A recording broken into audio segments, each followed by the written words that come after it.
Yeah, where's looking? Yeah. So, I knew the guy from last week, the Dean asked.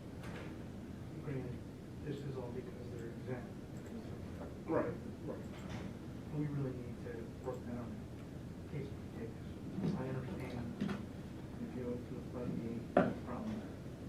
But if you're telling somebody, it's also becoming more complicated. All I did was do it. Start seeing that if I say that. Hi. Hey, How are ya? I'm doing fabulous.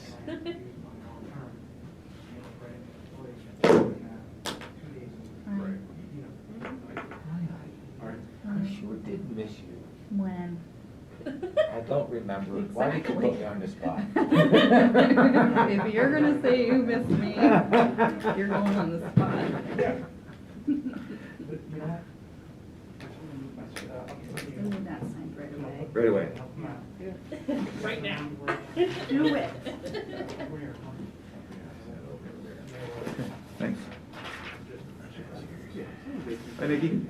Good morning, how are you? Good, how are you? Good. Good. People are gonna, you have to stay away from you. Hey, Chief. If you're working alone. So who? Yes, Good, how are you? Yeah. Doing well. Hi, Hutch. Hello. Arrived, just so you know. Okay. Thank you.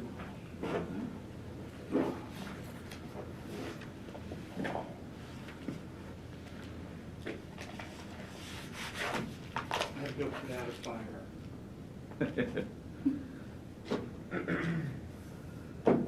I hope it wasn't literal.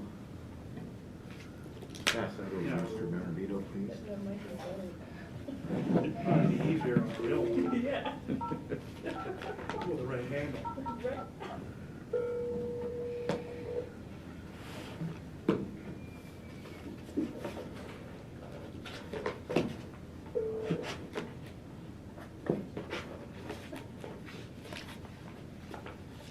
Good morning, Maya.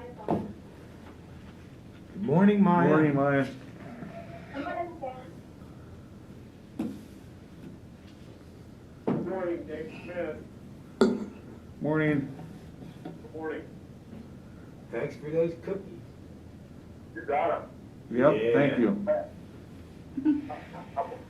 I'm hoping they didn't last long. I'm hoping they got consumed pretty quickly. Well, it depends on what department you send them to. Or your definition of quickly is. We couldn't believe there was only like 12 in the platter. We sent several trips. I can't tell you how many offices we covered. I'm hoping they all got consumed. Oh, no, they're If they very did, good. shame on them. And there were more than 12, I was just joking. Okay, we're waiting for other commissioner and we'll get started as soon as he arrives.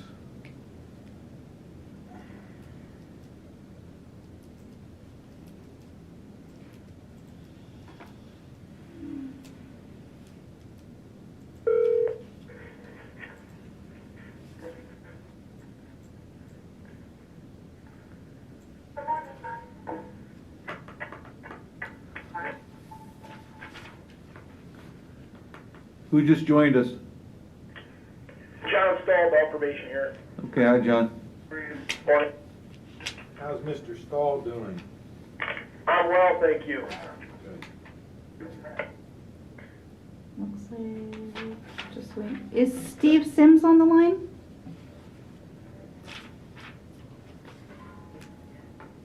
Not yet. Very quickly, sorry, I was on mute.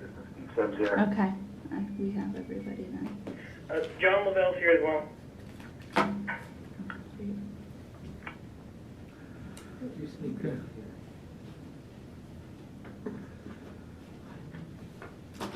Can we ask you to please rise for the opening prayer and pledge allegiance? Dear gracious God, we assemble today to perform the business of the county. We continue in prayer for an end to this horrible virus that continues to wreak its havoc and destruction.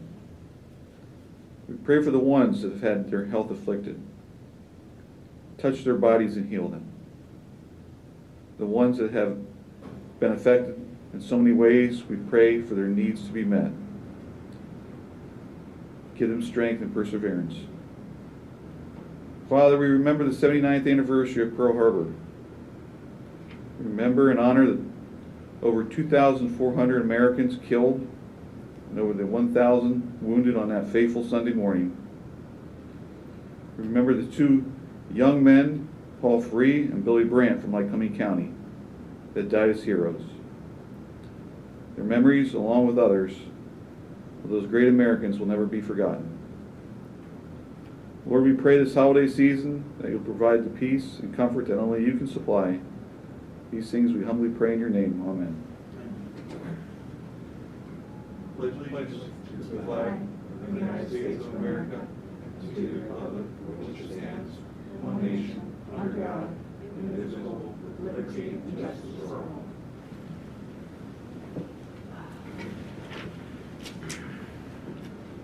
We'll convene the Commissioners' public meeting at this time and ask for approval of the minutes of the previous meeting. I'll move to approve. I'll second. All in favor say aye. Aye. Aye, so carried. Ask for public comment on agenda items only at this time. Hearing none, we'll move on. 2.0 bid openings on Nikki Godshaw.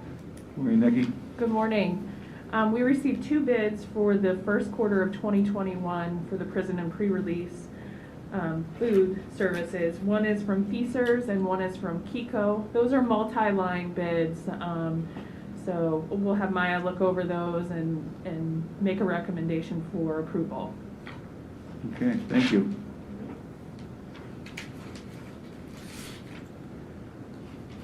Okay, 3.0. Sorry. It's okay. Nikki Godshaw, cash requirements report. Good morning, Commissioners. The cash requirement report is $2.3 million this week.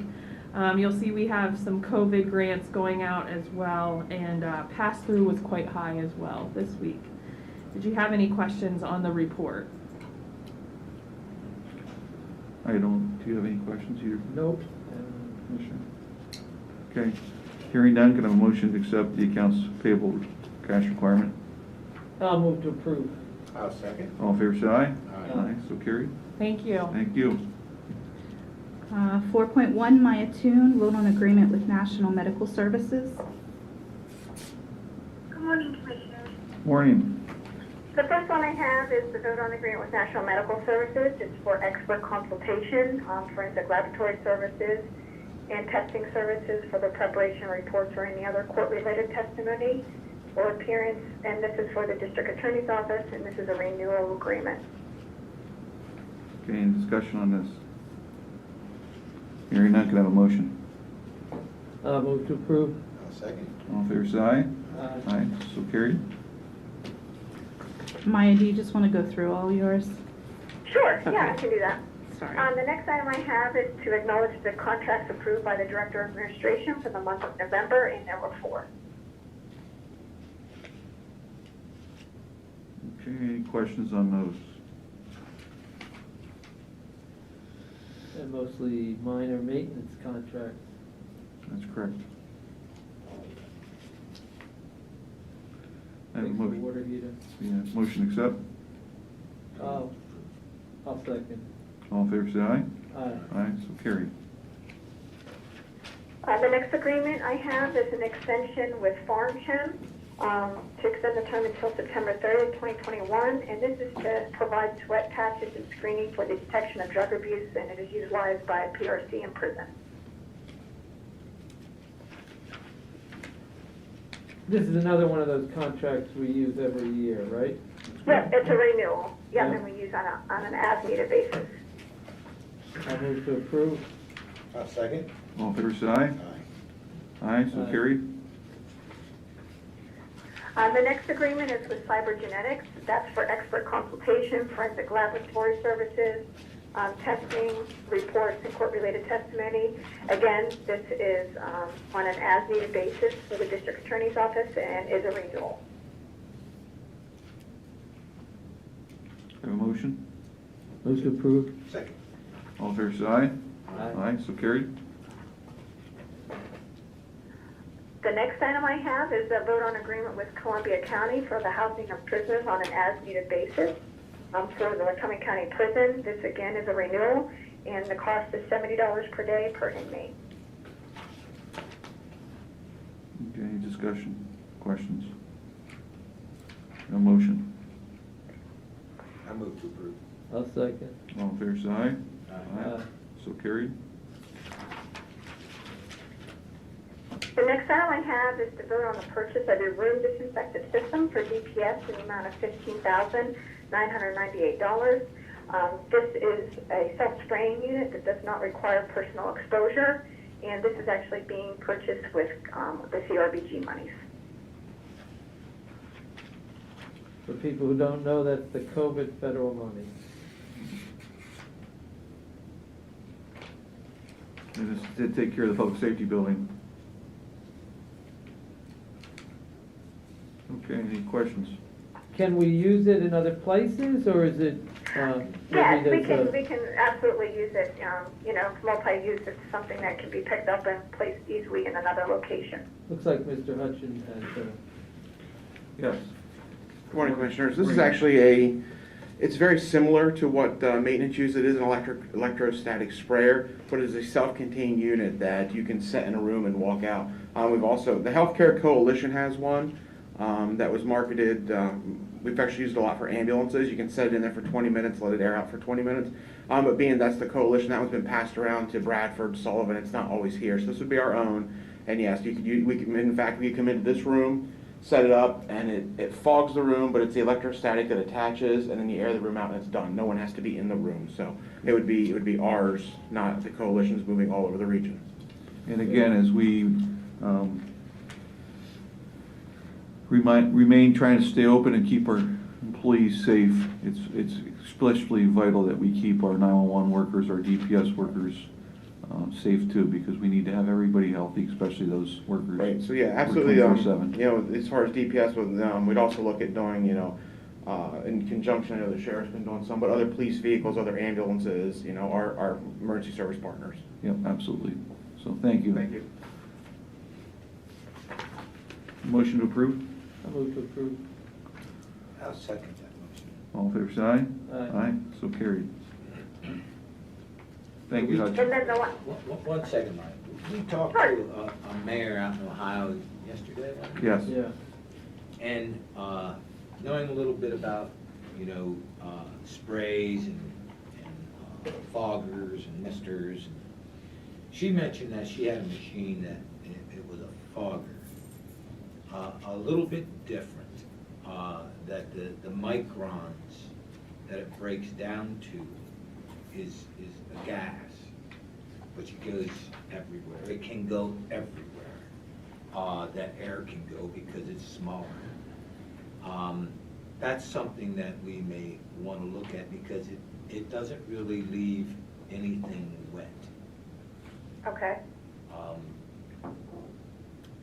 And there again, she mentioned it. I've not done any research to see if that's a product that can be fogged, but she did mention the microns. Right.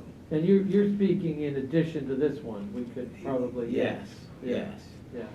And she also mentioned fluorescent lights that they use. Oh, Yeah. Yeah. Well, we'll certainly discuss that with Ken, and we'll do some research and see if we can find something to accommodate that. Do the research on the UV. Yep. Yep. Yeah. Okay. Thank you. The next item I have then, my final item is a contract extension with Geo Services for the Reentry Service Center. This is just exercising our option to renew for an additional year. Okay. We And have we Mr. do For our have one left day on reporting. Yes, we have Mr. Stahl on the phone. John, would you like to say anything? Yeah, no, I just, as Maya indicated, this is the end of the first 3 year of the contract with, it does provide 2 additional 1 year extensions. And I would note in there that it is a 2% increase after January 1st. Okay, any discussion or questions? Hearing none, can I have a motion? I'll second. I'll second I need the motion first. Sorry. Can I have a motion? I'll move to approve. it. Okay. I'll second it. You got me confused there. All in favor, say aye. Aye. Okay. With 2 seconds and a motion, we'll approve it. Thanks, Maya, for all your hard Thank work. you. Yeah, thank you, Maya. Thanks, Ron. Thank you. Thank you, John. Thank you, you're welcome. Yeah. 4.8, John Lavelle, vote on FEMA grant application for Lashy Run Culvert Replacement Project. Good morning, Commissioners. Morning, John. So this grant application is for the replacement of a 1,300-foot-long culvert along Allegheny Street in Jersey Shore Borough. The culvert's in poor condition and it has failure. Failure does occur. The result would be substantial damage to, a main thoroughfare in the borough itself, as well as damage to nearby buildings and businesses. The total ask here is $9.2 million, and what we'd like to do is replace the entirety of this culvert and relocate it into and under Allegheny Street, which would kind of improve the efficiency of the construction process and actually the alignment of the culvert itself. John, this has been a project that's been looked at for, I don't know, at least 6 years, I would think. Yeah, longer than that. Yeah. It's a hard one to find a place for, to find funding for. We're hopeful that the reason why we're applying to this is FEMA has a program called BRIC, which kind of opens up what used to be the traditional scope for mitigation grants. And the state hazard mitigation officer from FEMA actually recommended that we put in for it. So, we're hopeful. We tried with the build grant. We're still looking at possibly going back to resubmit for the build grant next year, depending on our success with this. But yeah, we've been trying really hard to help Jersey Shore Borough out with this culvert. This would be welcome news to Jersey Shore. This has been an ongoing problem, and this would be fantastic news if we can get this project done. So thank you, John, for bringing this to our attention so we can vote on it. To follow up with what John was saying for the public, because this was here before on another grant, which was the build grant that he mentioned with 2 other counties, Clinton County and Tioga. Yep. And we didn't get that grant. It was a difficult grant to get, but this is another approach, and what's promising is what you said, which is that FEMA asked us to apply, right? Mm-hmm. So that's a good sign. Mm-hmm. We find that pretty encouraging. Obviously nothing's guaranteed, but we think we have something competitive and compelling here. Yep. Okay, any other questions or comments? Hearing none, can I have a motion to accept the resolution? I'll move to approve. I'm sorry, not the grant application on that. I'll second Okay, all in favor, say aye. it. Aye. Aye. So carried. 4.9 with John Lavelle, voting on designation of agent resolution to designate Maya Toon to act. Yeah, by completing this form, basically you're giving Maya the ability to, communicate with and complete the typical types of forms and paperwork that come along with the grant if we do get the grant award. Okay. Any questions or comments? Hearing none, can I have a motion to accept the resolution? I'll move to approve. I'll second. All in favor, say aye. Aye. Aye, so carried. Okay, thank you, John. Thank you. 4.10, Shannon Rossman, Hello, Shannon. vote on submission of coordinator funding program grant application. Good morning, Commissioners. Eve, do we have you on the line? Yep, I'm here. Can you hear me all right? Yes, we can. Eve Adrian is our natural resource planner. She's going to be the lead on this grant application. She's been putting it together. This is for the watershed implementation plan that the county will be working on for during next year. And I'm going to let Eve just explain the grant quickly. Hi, yes. So we're requesting permission to submit a grant to Dced to complete a watershed implementation plan for Lycoming County. To meet pollution reduction goals for the Chesapeake Bay watershed, the state has directed all counties within this watershed to develop and implement projects that would mitigate common runoff pollutants from entering our waterways. We're partnering with Lycoming County, Northumberland County on this project, and they will be allocated $50,000 of the total $100,000 that we're requesting, and there is no match requirement for this grant. And what we've done is we've put together a budget based upon the cost of our staff and the cost of the Lycoming County Conservation District staff to prepare the watershed implementation plan for our portion of the $50,000. It will cover probably the majority of the costs, at least for preparing the plan itself. Northumberland County, we're going to be the lead county, and Northumberland County will just have to submit their bills through us, and we'll get it's a reimbursement grant, so Eve will be putting together all of the reimbursement administrative stuff that will go to the state then for reimbursement checks. Do we have to document that a certain amount of time was spent on it for Eve to get reimbursed, or is it just a straight 50? No, it's just not a straight, it's reimbursement of time spent, which is how a lot of our grants work, which is why we have very specific timesheets and account for all half-hour increments. So we'll be tracking that administratively, and we'll be working with the Conservation District for that time also. Yep. And is this limited in scope to the county watershed implementation plan only? Or are there strings attached to this that we're not aware of in the future? It does not appear as if there's strings attached to it, and we know for a fact that some of the plans that are being prepared have shown they cannot meet all of the goals that the Chesapeake Bay Commission would like to see.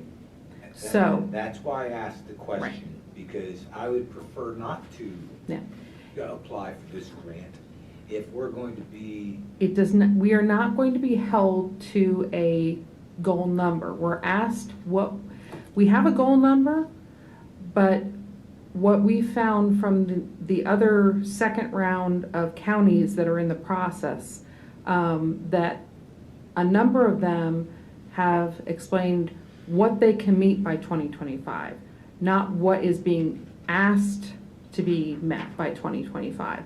So we are fairly comfortable in the fact that we don't think we can meet those goals that they have down, but we will be able to show them how we can move forward and improve our water quality. And with additional funding potentially in certain areas, we may be able to meet those goals quicker, but not by 2025. Commissioner, one way or the other, we have to do the WIP plan.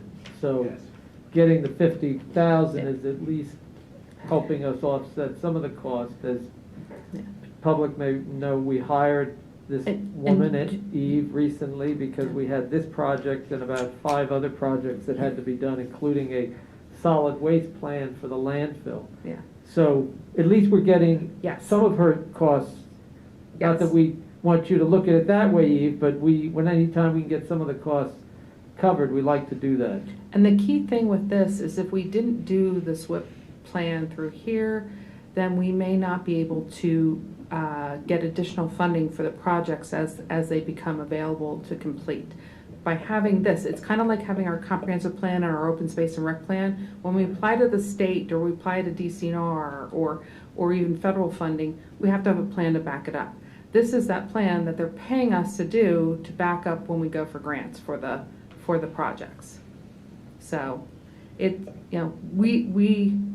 will not overcommit ourselves to something we know we can't accomplish. But we will have a plan set forward that hopefully we'll be able to update on a regular basis to show how we are accomplishing improvements. And what agency approves the plan? I do not, we work with we work with DEP and we work with the Chesapeake Bay Commission and the Susquehanna River Basin Commission. I don't know that this plan is something that gets approved. I think it's something that gets accepted. Eve, was that your? Yes, that was my impression as well.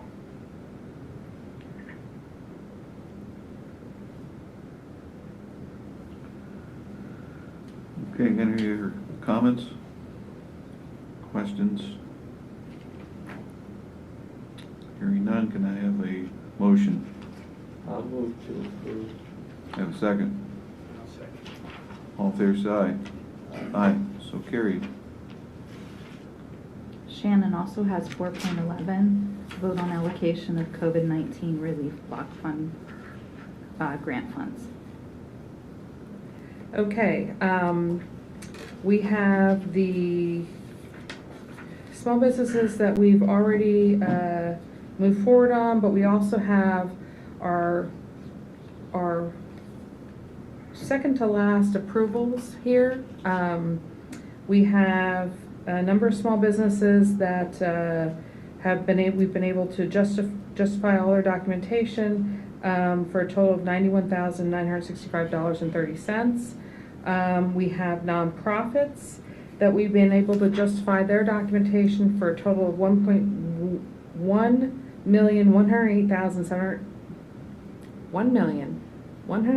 $1,108,790. And then we are finally making all the alternative learning centers whole for a total of $149,367.81. So with that, there is no money, no more applications coming in. We're complete with that. We don't know what's going to happen in the future with anything coming from the federal government, but for this round, we're going to be finishing up some additional funding to some of the other entities that came in a little bit later. But that's all done. We've accepted all those applications, and in the next week or two, we'll make some recommendations with those also. And they had been in before the deadline, which was last Friday. Friday, everything that came in was in by the deadline, and we finalized everything. But this is the last for this round of checks that will be going out next Thursday, Okay. and it's a relief. For people in the county, our commissioners approve what we call time off awards. And it goes to people that go way beyond the call of the duty, or maybe even outside the scope of their responsibilities. And your team has done an unbelievable job. I don't believe that the businesses can really appreciate when you ask for their expenses and you ask for all the paperwork, you review it all. So how many businesses were just here on this? Well, this one alone was, we had over 168 businesses. 160. Over, I think. There's Plus been- this there's been a additional total- amount. Right, there's So- been a total of everything from the beginning, over 300 businesses. Yeah, oh yeah, including all the ones that were in the initial chamber round that we Yeah. helped with, all of these. We had about 10 to 12 additional that came in by Friday. I mean, it's just, when you look at between all the nonprofits, the fire, the EMS, the municipalities, the alternative learning centers, I mean, we're looking at There was It 40. was- thousands and thousands of pages. Yes. I spent 3 hours alone on Saturday copying an application. Well, It was a huge Yeah. undertaking. And I had 8 staff members, including myself, work on this since July. So you can submit to Director McDermott, and if you want. Sure. But it was a job well done, and not an easy task whatsoever. No. And I mean, I really, 3 of our staff members were newer, and we just basically threw them in and said, here you go, here's the guidelines, come to me if you have a question, start reviewing. The day one of them started, we gave him a whole box full of applications. So it was, yeah. And we saw, Yes, Just and he as- came back to work. just this past week, we had a stack of businesses to sign for the checks. They're in quadruples. There's 20 in each packet, so there's 80 sheets of paper for each business of those agreements. Yeah. And it's just the amount of time it just took for us to sign them. We can just imagine the amount of hours. You were in here over the weekend, your staff's been in here on weekends. Nights, mornings, Yep, yeah, to do this work, so Yeah. It's been, and this is over and above your regular job. yeah, yeah. We would like to get back to our regular job. Our regular programming. You guys did a great job. Yes, you did. But we will debrief after this now, and we will go back and we will, if we get the opportunity to do any help in the future, we will have a process that now that we know will be streamlined, much better. So 12 school districts, 43 nonprofits, 3 learning centers, over 300 businesses, how many EMSs and how many municipalities? I will have that total tomorrow. Okay, great. And all within what, 4 months? Basically since September, That's amazing. so, In 3 months, yeah. 3 months. Putting the program together and then September, all the applications, so. And it's so important to keep our businesses open. Yes. Just this morning alone, they announced nationwide, 110,000 restaurants Mhm. are closed for good. Yeah. For good. They're not coming back. So that's just what's going on nationally, just the restaurants.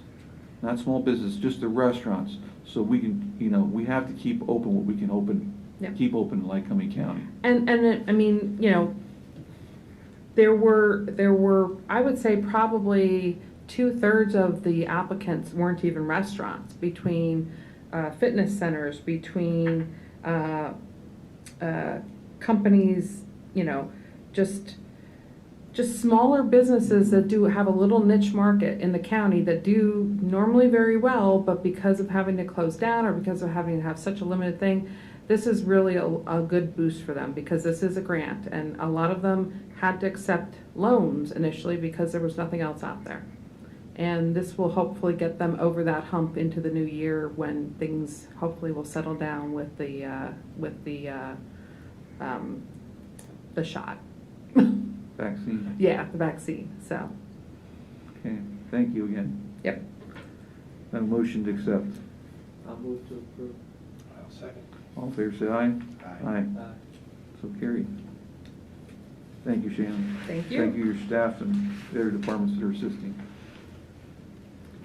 4.12, Steve Sims to vote on change order number 2 with Barton and Lodgidice, DPC. Lodges? Barton with Judah. So Judas, yeah. Yeah. Good morning, Commissioners. Morning. For item 4.12, I'm requesting approval for the change order number 2 for the Gregg Township Force Main project. This change order will provide improvements to the existing piping outside the landfill pump house and will allow for the force main to be easier cleaned. Specifically, this is going to replace the T fittings with Y fittings. So that angle change makes a big difference in the cleaning process of that force main. And this change will also allow us to continue to use our existing cleaning equipment that we have on site. Total cost of the change order is $6,354. And additionally, this change order will also allow for an extension of time to complete this project. Okay, questions? I'll move to approve. I'll second. All in favor, say aye. Aye. Aye. And Steve also has 4.13 to vote on the agreement with WSP. Yeah, for item 4.13, I'm requesting approval for the contract for the annual landfill flyover. This flyover provides the aerial photography and photographic mapping of the landfill on an annual basis. It's a DEP requirement that we use in our annual report, and it allows us to analyze the airspace that's used, compaction rates on an annual basis, basically compare the photography from year to year to see the development of the landfill. We also use this compaction and airspace data as part of the annual closure reports, and that all helps determine our estimated liabilities for closure. Okay, can I have a motion? I'll move to approve. Second. All in favor, say aye. Aye. Aye. Aye. So carried. Thanks, Steve. Yeah, thank you, Thank you, Commissioner. Steve. You know, just a quick comment, people think, oh, landfill, you just take your stuff over there and you dump it in. It's very complicated business. And they have GPS units on the equipment that tells them exactly where to move the waste to be able to compact it in accordance with a plan that's been laid out to be able to get the maximum usage, which of course is good for us, but it's also good for the environment, not to waste it. So it's not as easy as just going over there, you dump your stuff, so. When you see any business that can affect the watershed, they're under a lot of regulations. Right. And when they're doing any projects, it's not unusual to see a stack of regulations this thick that they must fill out and complete and comply with. It's a heck of an undertaking. Yeah. Yeah. Puts money into the county coffers every year. Does. Now, which is good. Good points. Okay, Director McDermott has the next three, has to do with boards. So the first one is voting on the Lycoming County Water and Sewer Authority. Good morning, Commissioners. Seeking your approval for 3 reappointments to the Lycoming County Water and Sewer Authority Board. They are William Henry of Mifflin Township, Donald Conkle from Montour. Okay, have a motion? I'll move to approve. I'll second. All in favor, say aye. Aye. So carried. And we want to thank those 3 applicants. Absolutely. Yeah. And then the next one is So maybe Ms. Weichel could convey to them from the 3 commissioners our appreciation for the work they do, all on a volunteer basis to help our citizens have water and sewer. They put a lot of work into it. A lot of time. Sorry. Okay. This is, the next one is for the Lycoming County Authority Board. Commissioners, seeking your approval for a new appointment of Karen Young, who's an executive at the Jersey Shore Bank, and then a reappointment for Ron Frick and Jennifer Wilson to the Lycoming Authority. I know all 3 of these individuals. They're all outstanding individuals in the community. They give their time, and they're be all tremendous assets to the authority. Yes. I'd be honored to make a motion to. I'll second that. All in favor, say aye. Aye. So carried, thank you. Again, thanks to all those 3 individuals for their service. Absolutely.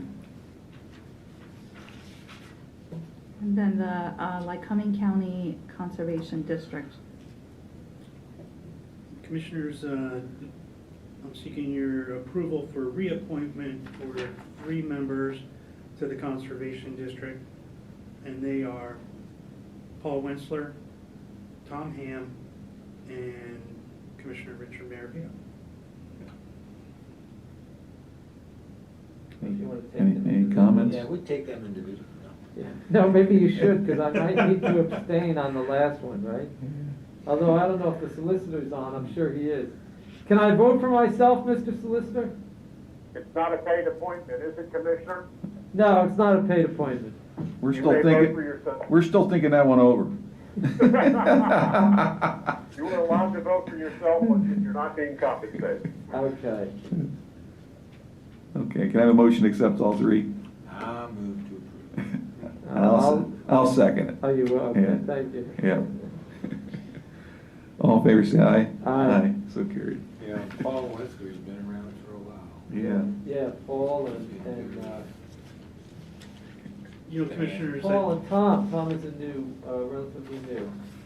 But Paul's been on he's on the water Yeah, authority. Many 30 years. Yeah, Yep. Yeah.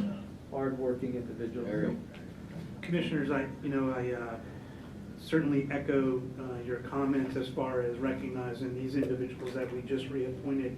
But I think I'd be remiss if we didn't recognize all of the board and authority members that are out there providing services to our county constituents. that's a good point. And anybody who's interested in applying, they can go to the website. There's the list of the boards that are available, and there's an application there, and we're always looking for people, so. And these board members do not get paid. They're volunteering their time to make our community better. And so it's very gracious they do that, and it's very much appreciated by all the taxpayers of the county, and we really appreciate each member and the time they put into different boards. Thank you. And then finally, 4.17 with Nikki Gottschall to discuss the remaining balance of the 2020 actuarially determined employer contribution. Good morning, Commissioners. Morning, We had tabled this a couple weeks ago. You wanted to look at the state budget once that came in. So I'm here presenting again to see if you would like to put the remaining balance into the retirement fund. Well, we received news from the state that things were pretty much going to stay status quo, so that was good news. This has already been budgeted into the budget for this year, so. They're going to borrow money. The state's going to borrow money, correct? To make up the differences of lost revenue. I'm not aware of that. To fill in their budget. Yeah. I'm just gonna make a statement. I looked at the fund. I missed the last meeting. And it looked quite healthy. I'm not sure if it certainly appeared to be over 100% funded. Well, according to the 7% in the diagram, it certainly showed, that diagram showed it's above what a 7% return would be. I will not be voting in favor of this. From the standpoint that not that I don't want to, I've put in $2 million ever since I've been here, okay?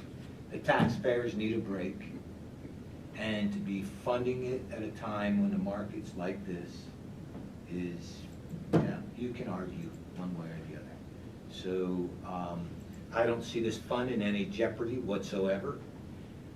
I do see other pension funds that are in jeopardy, and it will be interesting to see how they try to bail out of their dilemma.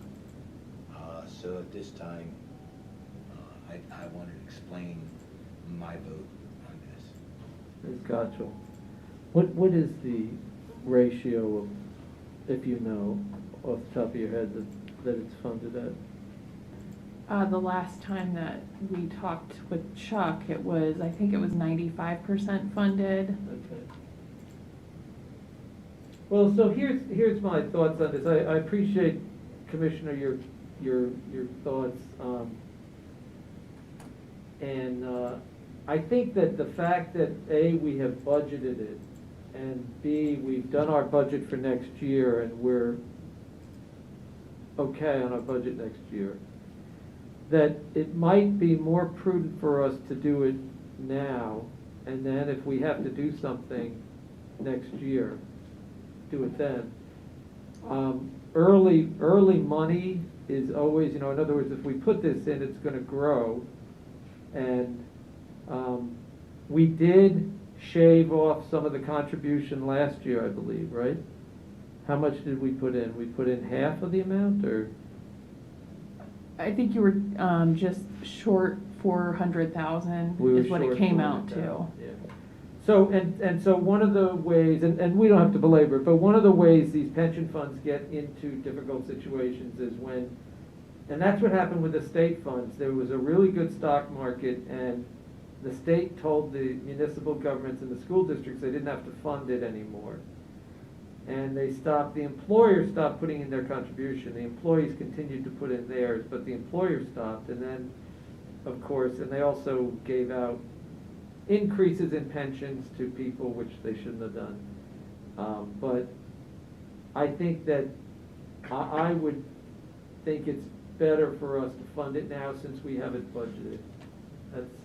I don't know if there's another vote to support that now or not. I have to say this, you're looking at $133 million fund right now. I don't know, was there a vote on giving them a COLA? No, there was not a There- vote. It was not, okay. And there was no consideration for 2021, so there will be no COLA for our retirees for 2021. And, we've been working on the smoothing ever since I've been here for 10 years. When the stock market was down in 2008 to 2012. On the retirement board, we diversified our portfolio. Matter of fact, in many of the categories, we were number one in the nation in the funds that we chose to fund, which was a tremendous value to our retirement fund. We stuck to the plan, and I don't think, with the exception of last year, maybe, at least for my 9 years, we contributed every year. And some of those years were down years, where we were down into the low 90s, and we rely upon our management company to give us good advice and to show us some of the trends and some of the things that we should reconsider. So I think we've managed the fund really well. I'd have no hesitation when to put in additional monies over and beyond if we saw that this was a problem. Okay? It is no problem right now. And to be spending money on stocks that are right now could be overpriced makes no sense, not to me.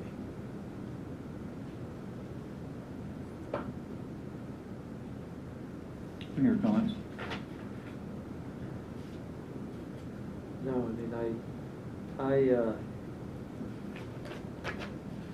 the nature of these funds is such that it's real easy for them to go south on you if you don't keep up the contribution. And I regard it as a pact that we have made with employees, where employees work for us, and part of the compensation that we say to them when they come to work for us is, okay, you put 8% of your salary, 8% of your salary into the pension fund at a minimum. Some put more. And we're going to make sure that the pension fund is solid, and the contribution that we make to employees is that we'll contribute to it also. And I think that it's fair to employees who have that as part of their agreement. And the problem is that if the fund starts to go south, which is what has happened in all these state funds, they didn't keep up with funding them. And I was in the legislature when we passed a stopgap measure and I voted for it, to try to change the funds so that they would pay less, employees were paid less, but to try to salvage. And our state funds are, not as bad as some other states, but they're still a problem. So I just don't want to see our county fund go down. I'll just make one more point, and I could be wrong, but without having the books here, but right after the pandemic, the stock market went down. Mm-hmm. The fund was at $110 million, okay? In a snapshot, if we wanted to cash it in, that's what the value would be, right? And it's now at 133, which is only 6 months difference. So if I invested $1 million, roughly $1 million now, in a heartbeat, we could lose it in a heartbeat. When would be a better time to invest the money? I'd argue when it's down versus when it's way up. And maybe I'm just thinking it as a simpleton, I don't know. But to me, that's where it's kind of like having your budget, your personal budget, and you have X amount of money put into your operations or improvements, but you need a truck, right? And that fund is healthy, what are you gonna do? You use some of that money to buy the truck. No different, not to me anyway. Well, just so, a couple things. Some of the money is used to replace money that the fund needs to pay pensions. And so it's a rebalancing. So we have the pension fund invested in, with various managers in real estate, in international, in large cap, in small cap, in mid cap, in growth companies. And there's percentages that we have of the total 133 million in each of these sectors, and those numbers are sort of gotten through analysis by a consultant we use. Well, what happens is that as the fund needs money to pay out someone who may retire and take the full amount of their contribution out, which could be, $50,000 to $100,000, we write a check to them. That was money they put in. That's their money. They've put it in there and they've been holding it. We've been investing it. But now what we need to do is to rebalance the portfolio. So the money that comes in, that $945,000, some of it will go to pay that, and some of it will go to rebalance. So that, let's say we wanted to be at 20% in large cap stocks, and we're only at 19%. We'll buy shares to get us up to the 20%. One of the things we did do at a previous meeting is for next year, we're going to make contributions on a monthly basis, which captures the ups and downs of the market. I understand what you're saying, your concern. I think that for me, it goes to the question of whether or not we're going to sort of keep this commitment we made to the employees to keep the pension strong. And that I think because we budgeted this year, that we're not being irresponsible. If we can always find a way to spend $1 million, there's no question. And I appreciate your concerns. And Commissioners, like you were saying, Commissioner Mirabito, I'll probably use 700,000 of this just for December's pension payments and refunds of terminated employees. Wow. So that's 700,000 I don't have to pull out of the fund that it's doing its magic right now. It's gonna be just there. Right. So if you pull that. Magical, isn't it? Well, no, because that 700,000 may be picking up dividends on stocks that will get reinvested. If we pull it out, it may cut our eligibility for a dividend, and so I didn't realize it was as high as 700,000. It depends on the month. Our pension payments are typically around 600,000 a month, but with our refunds, our turnover has been outrageous this year. And a lot of employees that have been here for a long time are leaving, and their refunds were very large this year. Yeah. So. Well, and that's because some of them have been here for 32 years, and they've said, you know what, I'd like to do something else in my life, and there's nothing wrong with that. Right. It's a testament that we have employees stay for 32 years, because, look, we see just in our IS department, the difficulty of, you see things on here for hire, when we do the hire. So keeping employees here a long time, it helps us. So. Okay, I've thought about this long and hard. The fund balance, or the retirement fund is very, very healthy. It was down to 110 million during the pandemic. It's now up to 133, which is off the high of 136 million. That's an enormous amount of money, and credit to our management company and the controller's office for managing this. We meet on a quarterly basis regarding that. I wasn't at the last meeting. I was at a funeral, so I didn't attend the last meeting. I was notified by the retirees that there wasn't a vote on the COLA. They were asking why, when the fund balance, or the retirement fund, was so healthy. Up till 2005, it was solely funded by the the employees, and over the last 15 years, the county has contributed quite a bit of money to keep it where it's at. The management company has been crucial in making this one of the best run funds in the nation. Their advice is critical going forward. They've made this recommendation to us that we should do this. It is in our budget, so I'm going to vote in favor of it due to those two reasons.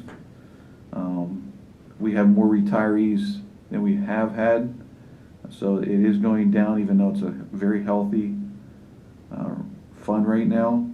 My concern is I don't want it to turn into what the state is going through right now, which is an absolute nightmare with their pension program. We do have a responsibility. When I came to work for the county 32 years ago, they told me I had to take 8% of my paycheck out, and when you're young, you're like, why? Well, you see why, how important it is when you get older.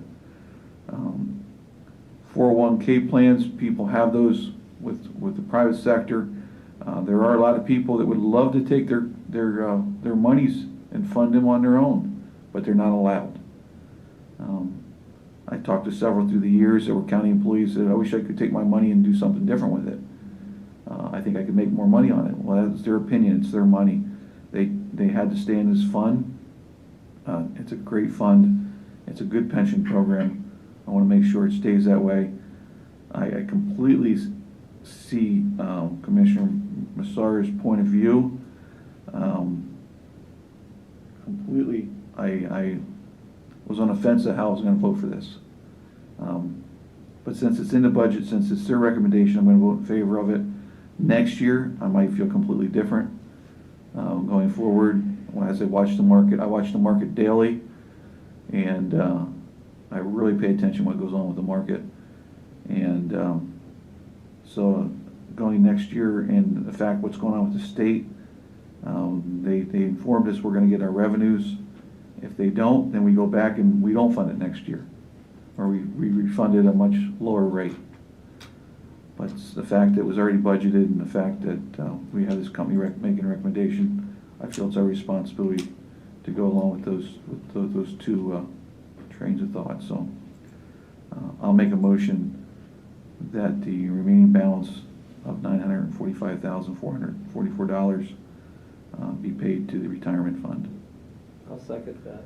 All in favor say aye. Aye. Aye. Opposed? So carried. Thank you, Commissioner. Thank you.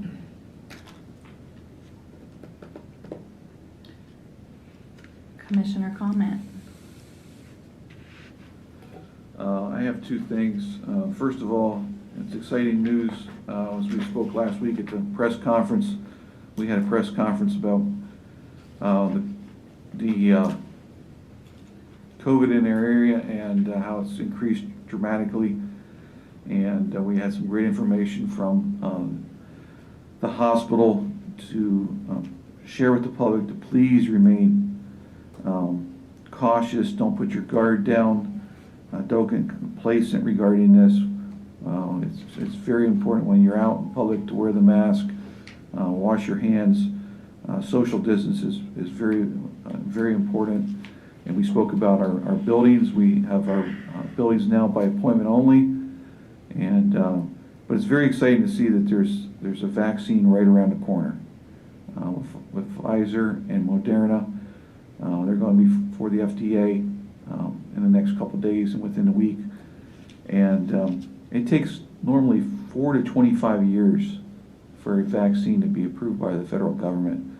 And for the Trump administration to do this in 10 months and having Operation Warp Speed ready to go when these vaccines are distributed, are ready to be distributed, is exciting news. We have Jeff Hutchins and our director, Matt McDermott, today. I just want to have them briefly update us on their meeting with the Department of Defense and the FBI the other day on what will happen in Lycoming County once this is approved. If you guys may have a comment or two.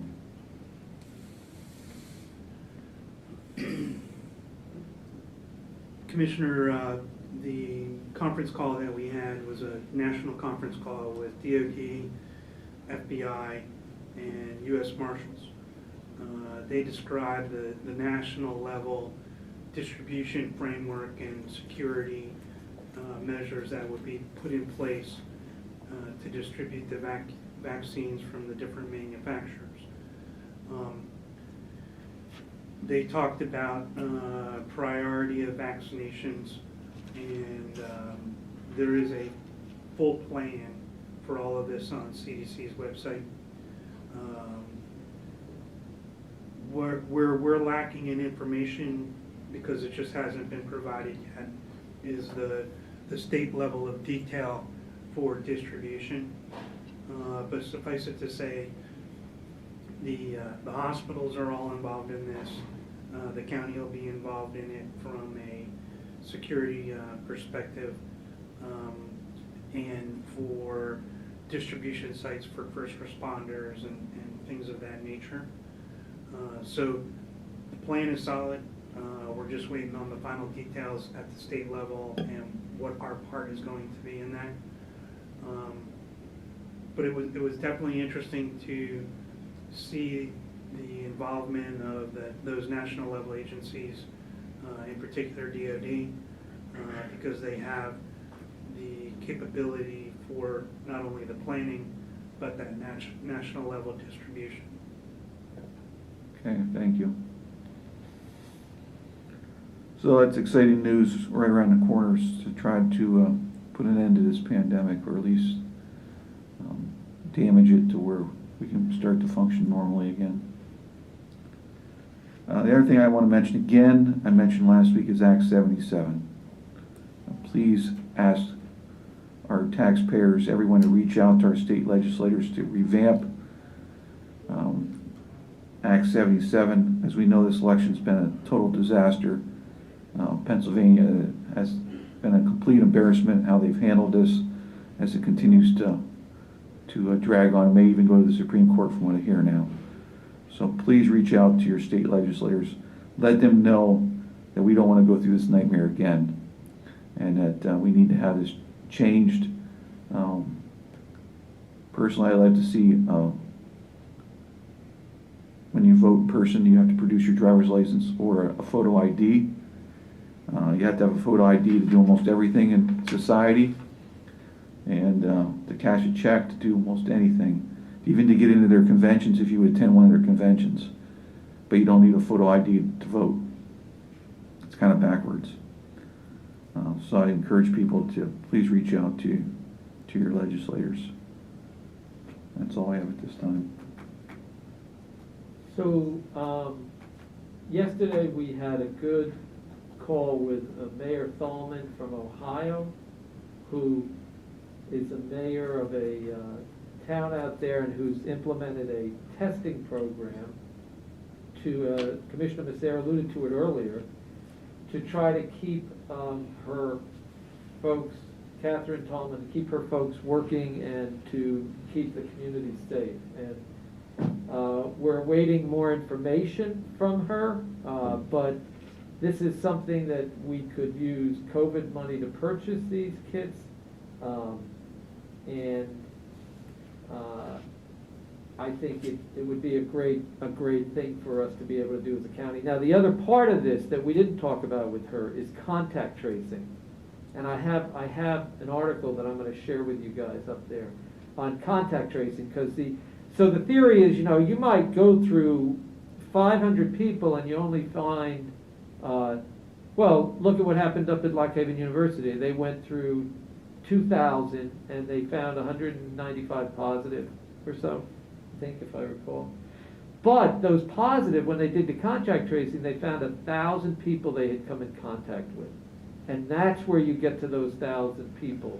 So one of the things that I think in terms of what you're saying, Commissioner Metzger, is that we obviously remain vigilant, and if we can aggressively implement some sort of testing and contact tracing, it would help us to be able to hunt out the virus and then keep those people safe around. And correct me if I'm wrong, I contracted it. I got called from Geisinger and UPMC. That's their job. Because when you're positive, that gets reported to the Department of Health, who then must send that information on to other people to contact you. That time, you get questioned as to the people that you were in contact with, or how you think you got it. Right. Okay, so I'm not sure if that's not already being done by the Department of Health. You had symptoms. See, it's the asymptomatic positives that's what they did up at Lock Haven. Right. Okay. So you were sick, so they tested you, and then of course they did contact tracing. I'd be curious to ask you about how long it lasted. Yours is just, what Lock you're Haven- trying to get at are asymptomatic people. Asymptomatic people who are shedding the virus Yeah. and don't know it because they don't have any other symptoms, and the people they're coming in contact with, which is kind of why they're saying to us, stay home as much as you can, because it reduces if you are asymptomatic, it reduces the probability of shedding the virus, or of you getting it from someone who sheds it. And so that's what. Now, I'm curious, how long did the telephone call last when they did the contact tracing? I got several phone calls. Did it last a half hour? No, probably about 10 minutes? 15 minutes tops. Yeah. Because I think that to do contact tracing properly, you need to really spend some time going over with the individual where they were. Now that's if you're going out into the community, right? Well, presumably you want to tell the people, I'm here with, people that I work with at work. and Oh, right. So it's not like we're out. Right. Meeting a lot of people. Right.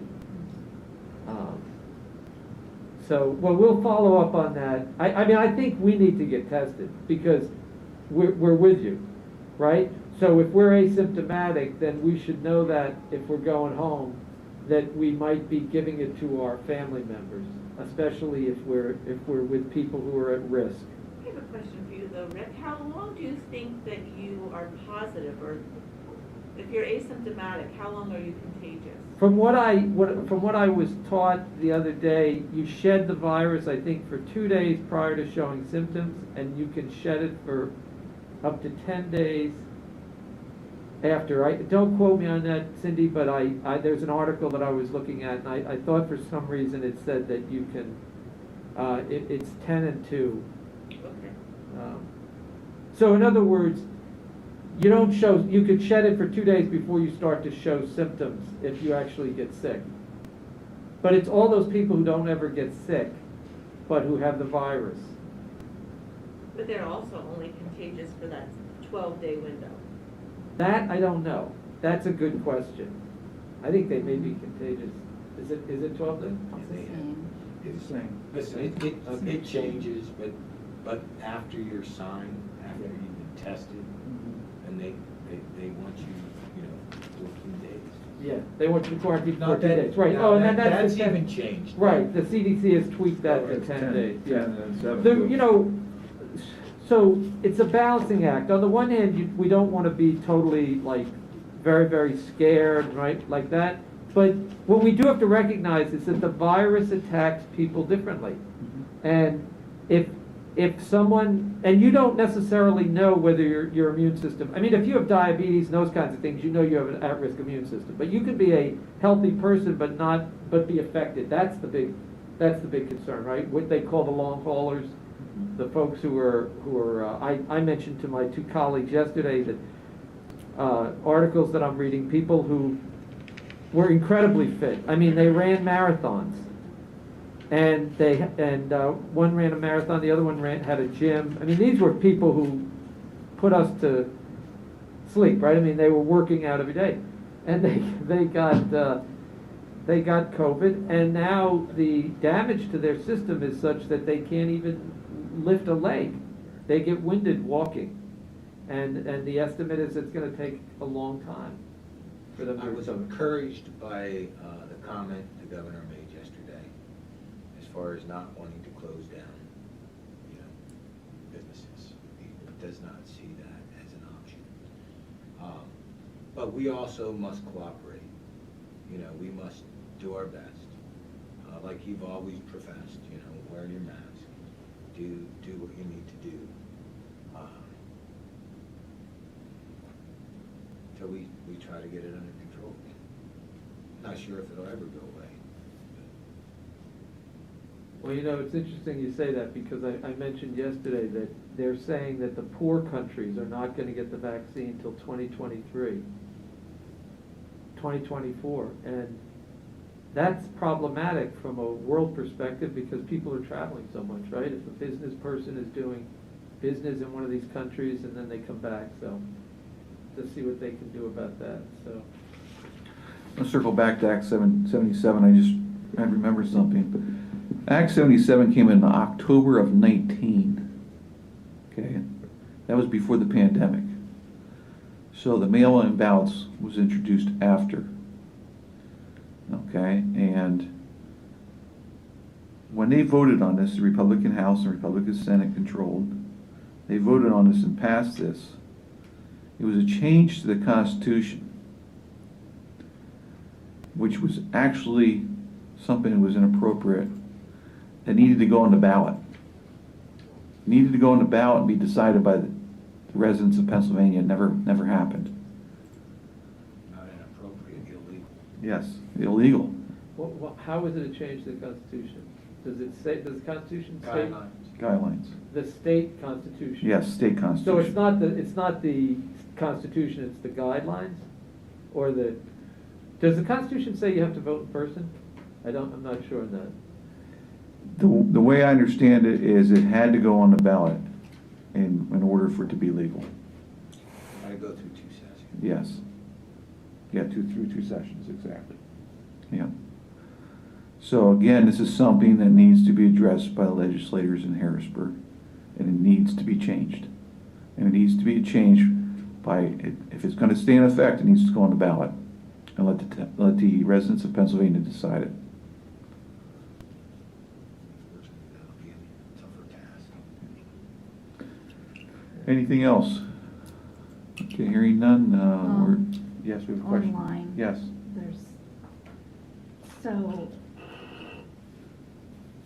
MC Green is stating that the financial system is bankrupt, the stock market is highly speculative, the agreement that the commissioners should be leery. He agrees that the commissioners should be leery of putting new money into the market. And then states that the problem with our voting machines and laws must be fixed now. Fraud in PA election was real. And then Mr. Fenderson says, will you please tell MC Green that the voting machines work fine? So they're, Okay. I don't know, that's their comments. Yep. You know, as you hear all the accusations, it'd be very easy for us to set up our machines and see if we can see how it works. And we did that prior to purchasing those machines, you remember? Yep. Going over there and trying to rig it, trying to see what happens if we put 2 people's names in there and voted. We couldn't. We tried. That's right. We Yeah. tried. We tried. We wanted to test the machine. To cheat the machine. Right, and I remember you and I, in particular, we were trying to force the machine to accept Yes. from one person Yeah. 2 ballots. And other things. As a test prior to. Right, it's prior to purchasing them. Yeah. But Yeah, they had to see the accuracy of the count. right. And that's not something that I looked at.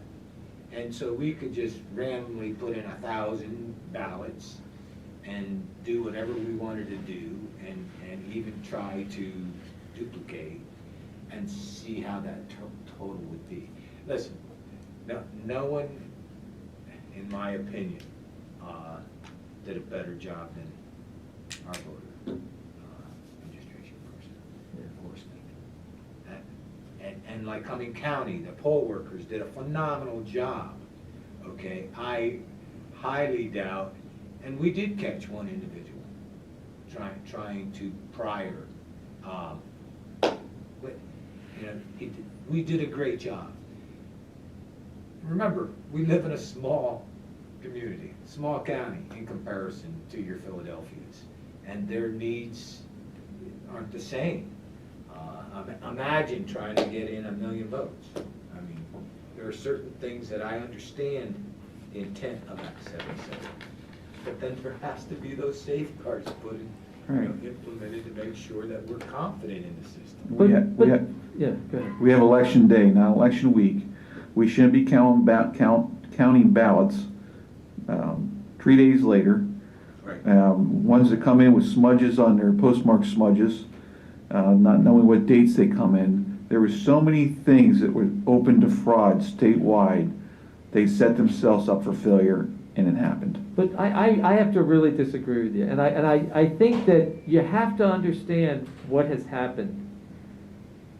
The challenges that have been filed in the lawsuits have gone to multiple courts around the country, right? There was a federal court here that ruled on it. There were federal courts in other states. So either there's a huge conspiracy to deprive Mr. Trump of the presidency, or the man has to just accept that more people voted, and that and having many people turn out is a good thing because it gives legitimacy to our system. You know, if we have people elected with 30% of the vote, which is what's happened, 30% of the public, you know, the eligible voters turning out, when we do that, it doesn't give legitimacy to our system of government. And in other places around the world, people say, hey. So I think that, you know, I think it's sad what's happened, to be honest with you, because Donald Trump is going to go down in history as just this person who could not accept the fact that a lot of people didn't vote for him.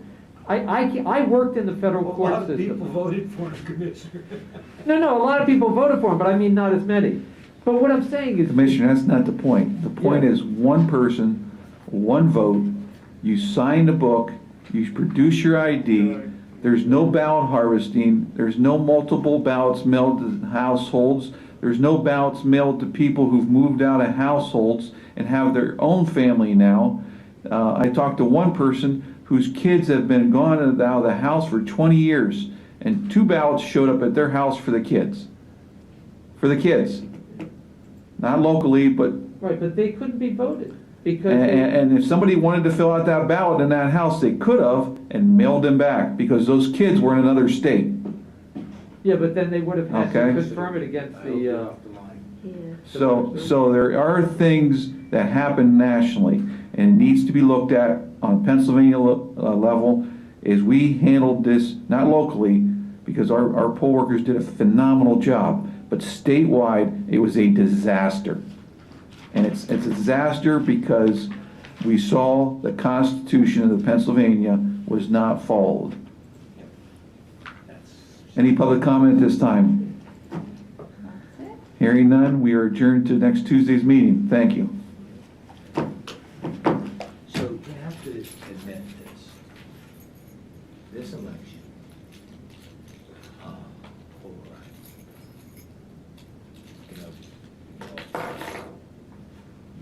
became very fanatical, where you lost friends because of this. And that's not a small